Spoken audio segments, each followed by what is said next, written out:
heads to the end of our lives. Wolf in the sheepskin telling me lies. Alone.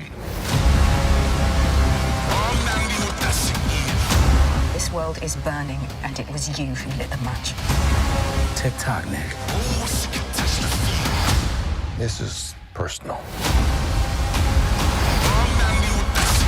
You're the most wanted man on the planet. I changed the game drastically.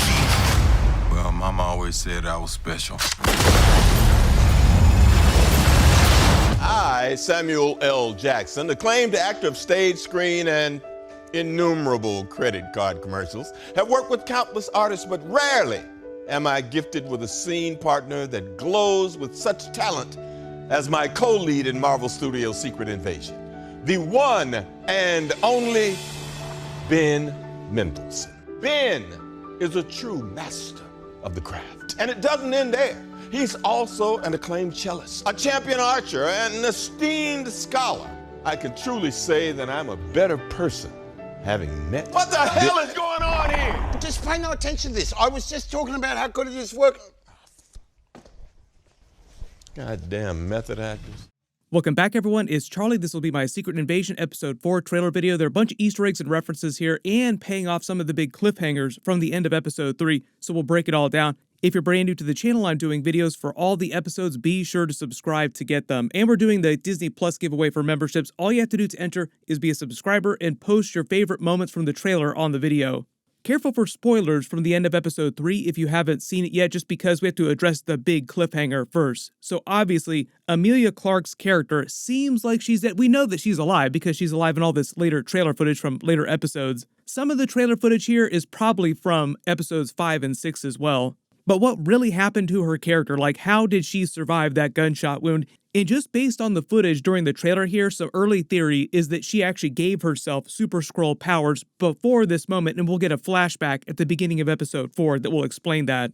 They might start Episode 4 with her just healing the damage the same way that Gravik did, like he healed his knife wound John Wick style when he pulled it through the knife because he has Extremis powers, revealing that he'd already given himself Super Skrull abilities. They'll probably do something similar for Emilia Clarke's Gaia character, where she's just lying there with the gunshot wound and it just slowly heals itself, and then they do a flashback to show you what really happened when she was escaping, and they'll show you her activating the Super Skrull device, because you see that happening in the trailer, like she's actually pulling all these levers and then being surrounded by this big light. There was probably a moment when she was in the process of escaping after she stole the information, gave it to her father, they stopped the missiles, and she was running out of that base. In the way they cut Episode 3 during the end there, they just showed you her outside the facility after she'd already run out. So it's like a little missing time period that they'll probably flash back to during the early part of Episode 4. Oh, by the way, I have Super Skrull abilities now. In the comics, Super Skrull was only one character, but on the TV show in the MCU here, they're all becoming Super Skrulls, or most of them are becoming Super Skrulls. At least the way that Gravik talked about it, they would all get all these different abilities, so not just one of the abilities. So Extremis just gives them the ability to auto-heal all that damage. There were also a lot of rumors early on before the series came out that Emilia Clarke would get special powers that would be kind of like Abigail Brand's powers, and I think this is what they were talking about. Remains to be seen how they manifest all the different abilities, because the only ones we've seen so far are the Extremis abilities, which looks just like the Extremis abilities during Iron Man 3. And during the trailer, we see Gravik using his Groot-like Super Skrull abilities. So within the next couple of episodes, we'll see them use those other powers and just see what they actually wind up looking like. But my early theory right now is that she winds up taking her father Talos' place as Nick Fury's right-hand person with all those extra powers and becomes kind of like an MCU version of Abigail Brand with similar types of powers, just because all these different references seems like they're pointing towards that, like he's already on the space station, even though they're calling it the Saber space station, not the Sword space station like the comics. Abigail Brand manages that in the comics. And if you remember early on, before the series came out, there was some fan art. People thought that she might become a version of Abigail Brand just because it seemed like she could look like a version of that character. It'd be pretty cool payoff. Now it seems like they're actually going to do something like that. Not the way that people expected, but pretty similar. But the whole idea is that she's not dead. She's totally fine. Like, she was never in any danger of dying when she got shot, and she was just trying to trick Gravik here. She also probably didn't totally understand how the Extremis powers would heal her that way. Like, she'll wake up from the damage after Gravik has already driven off thinking that she's dead and be like, oh wow, I'm not dead, this is great. That's also why I think they had that graphic scene with the knife in the National Gallery where he pulls his hand through the knife so that you see how Extremis powers work for casual viewers who don't remember Iron Man 3 or didn't watch Iron Man 3, so they don't know what Extremis is. Sort of like a tutorial in how Emilia Clarke's character could survive that damage. They had that funny clip of Talos doing Skrull Nick Fury again to pump himself up. A lot of people also wondering about there being another Skrull version of Nick Fury during the series, like a Skrull that thinks that it's Nick Fury and the real Nick Fury is doing something totally different. We'll see about that. It's totally possible. Like, that would be a twist within a twist within a twist, and I think they will try to pull that by the end of the series. Like, there are a couple twists with Skrull Rhodey, like, oh wow, he's been a Skrull for a while now. How long has he been a Skrull? That's kind of a big twist, but a twist within a twist would be revealing that the Nick Fury that we've been following this whole time in the series is also a Skrull. Like, what would the real Nick Fury have been doing this whole time, these past couple of episodes? This is also a riff on a comic book idea, like comic book Secret Invasion and just comic book Skrull stories in general. Skrulls that have been pretending to be characters for so long that they forget who they really are and they start to think that they are the real person. There's a very dark twist on the very first Skrull story in the old Fantastic Four comics. So the Skrulls come from the Fantastic Four comics, so that's why there's so many Fantastic Four Easter eggs in the series. But that very first Skrull story ever, like when they debuted in the comics for the first time, ended with Reed Richards brainwashing a bunch of Skrulls to think that they were really cows, and they just lived the rest of their lives thinking that they were real cows. Later comics actually brought the gag back, but paid it off in a really dark way, saying that those Skrulls were later butchered because the farmer who owned the cows thought that they were cows, so sent them to the slaughterhouse like regular beef cattle. When they were slaughtered in the slaughterhouse, they reverted back to Skrull form and were ground up into Skrull beef patties that people ate all over the United States. Really gruesome ending to just a funny joke from the classic comics. But I wouldn't be surprised if there's a Skrull that they reveal during the series has been pretending to be an Avengers-level character for so long that they just forget that they're really a Skrull. They think that they're the actual person. But it sounds like based on the end of episode 3, Skrull Rhodey definitely knows that he's a Skrull. Like he specifically references Gravik when they're talking to Nick Fury's wife. No, you're not talking to Gravik, you're talking to me.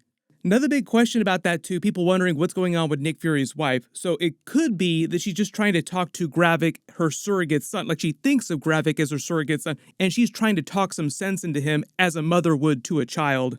It seemed like she took particular interest in him as a child when she rescued him, so it would make sense that she become like his surrogate mother, and Nick Fury, as her husband, will become kind of like his surrogate father, and that's why he has such a personal relationship with Nick Fury and with his wife. They wanted you to wonder, though, if his wife had been working with Gravik since the snap, because she did say that she started becoming more like the person she was before she met Nick Fury after he'd been snapped in Avengers Infinity War.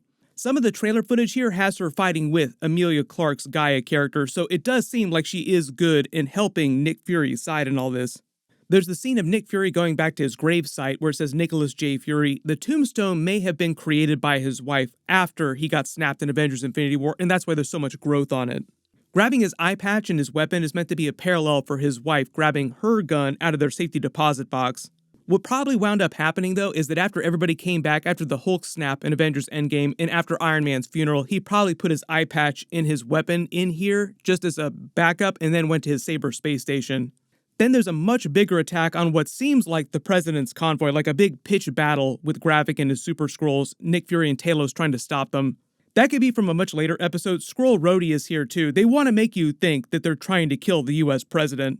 Then we see Gaia cradling Talos, her father. Looks like he's been injured badly and about to die, so it could be that they're using this to set up her taking his place as Nick Fury's right-hand person. You can let me know in the comments if you think they'll kill Talos off, because people really do like Ben Mendelsohn. He is really good as the character. A couple days ago, I also posted that Fantastic Four Doctor Doom video. It sounds like he is a hardcore Doctor Doom stan as well. He definitely knows his comics. If he hadn't already been playing the Talos character for a long time in the MCU, I would say he'd actually be a solid candidate to play MCU Doctor Doom. One of the big things, though, is they're using Secret Invasion to set up this Marvel Phase 5 Dark Reign era where Thunderbolt Ross becomes president of the United States, like villains start to take over, and they're giving him sort of the Norman Osborn storyline with Val from the actual comic book Secret Invasion. What might wind up happening, even if they don't actually kill the US president during this, is that Thunderbolt Ross just wins the next election because Captain America forwards when he's supposed to become president, so it's still a little ways away. But they could just explain that Talos is trying to win over humanity by proving that some of the Skrulls are good. He could try to do that by sacrificing himself to save the US president, and it might wind up getting broadcast all over the world news where people see Skrulls sacrificing themselves to save humans. Like, oh, they're not all bad. But I think part of the idea is that a lot of people play on people's fears like, oh, who is a Skrull? Who can you trust? Then Thunderbolt Ross sort of steps in to fix things, quote unquote, like the Thanos, I'll do it myself kind of thing, where there's a huge backlash and people want more security, more safety, and he provides that. Like, he rules America with an iron fist in Val, so to speak, doing all kinds of shady stuff. That's more the Earth-based Marvel Phase 5, Marvel Phase 6 plot. All the space-based stuff, that's all Fantastic Four, X-Men, mutant-related stuff, Kang, Multiverse War, Avengers 5, Avengers 6. There's another scene with Nick Fury going to the Super Skrull device, having a fight with Gravik there. Then there's another scene with a bunch of agents coming for him inside this building. Not clear where they are, but these might be the President's men or just other damage control agents thinking that he's a villain because of something else that happens during the series. When he has another meeting with Skrull Rhodey, it seems like he starts to suspect him more like, oh, you're probably a Skrull. Like maybe he calls him Nick a couple more times. Nobody calls me Nick. During that, he also says tick-tock, and he says he's the most wanted man on the planet. So it just sounds like something winds up happening, and Nick Fury gets on the radar of the President's men, and Skrull Rhodey tries to use that against him, because obviously he's trying to help Gravik. There's a bunch of other big reveals that they have to make. There's supposed to be a couple really big surprises in the last couple of episodes, so post all your theories in the comments below. But my full episode 4 video will post next week after they release it, and there's a couple big things that just released, so I'll try to do videos for everything as quickly as possible. Everyone click here for my full Secret Invasion episode 3 video, and click here for that Spider-Man Beyond the Spider-Verse teaser trailer and Easter eggs. Thank you so much for watching, everyone stay safe, and I'll see you guys in the next one.